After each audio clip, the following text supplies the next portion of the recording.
हमने सुना कि वो फिल्म को कहीं और रिलीज कर रहे हैं इंडिया से बाहर। यदि वो ऐसा करते हैं तो हम उनको और उनके प्रोड्यूसर को हमेशा के लिए बैन करेंगे। जो इस बात पर तैयार हो कि मैं पाकिस्तान में रिलीज कर दूंगा, फॉरेन कंट्री में रिलीज करूंगा, वो हमारे लिए देशद्रोही से कम नहीं है। यदि फिल्म में काम करना है, इंडस्ट्री में रहना है, तो आपको हिंदुस्तान के नियम के साथ चलना पड़ेगा, देशभक्ति रखनी पड़ेगी। हमने ऑलरेडी सेंसर बोर्ड को लेटर लिखा था कि इस फिल्म का सेंसर नहीं होना चाहिए, और क्योंकि सिर्फ हानिया अमीर नहीं है उसमें और भी 3-4 आर्टिस्ट हैं, जिसकी वजह से ये बहुत बड़ा इशू बना है। मगर हमने सुना कि वो फिल्म को कहीं और रिलीज कर रहे हैं इंडिया से बाहर। यदि वो ऐसा करते हैं तो हम उनको और उनके प्रोड्यूसर को हमेशा के लिए बैन करेंगे। व्हाइट हिल जो प्रोडक्शन कंपनी है, और खुद दलजीत दोसांझ को किसी और फिल्म में नहीं काम कर पाएंगे। किसी और प्रोड्यूसर के साथ उनकी आने वाली जो फिल्में हैं, मैं सबको लेटर लिखूंगा, क्योंकि नेशन फर्स्ट जो हमारा एक फेडरेशन का सिद्धांत है, उससे हम हट नहीं सकते।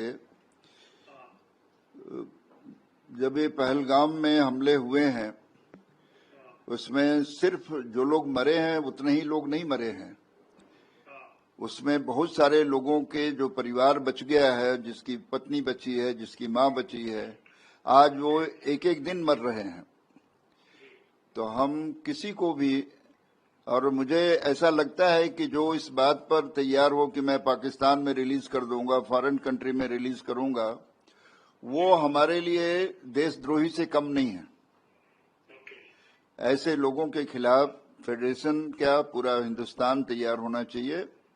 और इसका लेटर जो है मैं होम मिनिस्ट्री से लेकर के आईबीएन मिनिस्ट्री तक भेजूंगा, पीएम हाउस तक जाएगा लेटर कि ये ऐसे प्रोड्यूसर और जो निरीह सिर्फ पैसे के लिए देश के साथ खिलवाड़ करते हों, उन्हें बिल्कुल हिंदुस्तान में वेलकम नहीं किया जाएगा। बिल्कुल पड़ेगा। हिंदुस्तान की किसी भी फिल्म में जो काम कर रहे हैं, मैं बॉर्डर फिल्म के लिए भी उनको लेटर लिखेंगे, क्योंकि हमें जब पता चल गया है कि वो आदमी जो है गलत काम कर रहे हैं, तो न वो गाना गा पाएंगे कहीं, नहीं उनके कोई गाने रिलीज करेगा, नहीं वो किसी फिल्म में काम कर सकेंगे।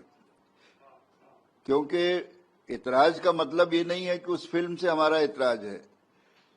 आप उसके हमारी लेटर के अगेंस्ट जा करके आप फॉरेन में उसको रिलीज करना, हिंदुस्तान में उसको अपना सेंसर न करा करके, तो ये, जबकि मुझे पता चला है कि दिलजीत दोसांझ भी उसमें प्रोड्यूसर हैं, वन ऑफ द प्रोड्यूसर। तो मनमानी तो नहीं चलेगी। यदि फिल्म में काम करना है, इंडस्ट्री में रहना है, तो आपको हिंदुस्तान के नियम के साथ चलना पड़ेगा, देशभक्ति रखनी पड़ेगी। देश के खिलाफ कोई भी काम करने वाला, चाहे हीरो हो, चाहे प्रोड्यूसर हो, या टेक्नीशियन हो, सिंगर हो, वो देश से बड़ा नहीं है। जो देश के विरुद्ध है, फेडरेशन उसके विरुद्ध खड़ा है। तो हम उसको आपके माध्यम से बाइकआउट करते हैं और सबको लेटर भेजेंगे कि उनकी कोई भी फिल्म आगे भी भविष्य में उसको न रिलीज किया जाए। हाँ, मैं बिल्कुल कहना चाहूंगा कि अभी भी वक्त है, आप इस फिल्म को रोक दीजिए, देश से बात कीजिए, देश के कानून के साथ चलिए। पैसा इतना इम्पोर्टेंट नहीं है जितना कि देश है। नेशन को हमेशा ध्यान में रखना चाहिए और उनको तुरंत विड्रॉ करके इस फिल्म को एक माफीनामा भेजना चाहिए फेडरेशन को, देश के साथ माफी मांगना चाहिए, क्योंकि लोगों के सेंटीमेंट को आप हर्ट कर रहे हैं। और सेंटीमेंट के साथ खिलवाड़ करने वाला कोई कलाकार नहीं हो सकता। तो हम तो यही चाहेंगे कि आपके माध्यम से यदि आवाज हमारी वहां तक पहुंच रही है तो अभी भी उनके पास वक्त है कि इसको रिलीज रोकें। देश में क्या, देश के बाहर भी हम तो हिंदुस्तान से बाहर जो कलाकार शो करते हैं और उसमें यदि ऑर्गेनाइजर पाकिस्तानी है तो हमने इसको न्यूयॉर्क में भी रोका है, डलास में भी रोका है, किसी को शो नहीं करने दिए हैं। हमारा इंटरेस्ट सिर्फ हिंदुस्तान से नहीं है,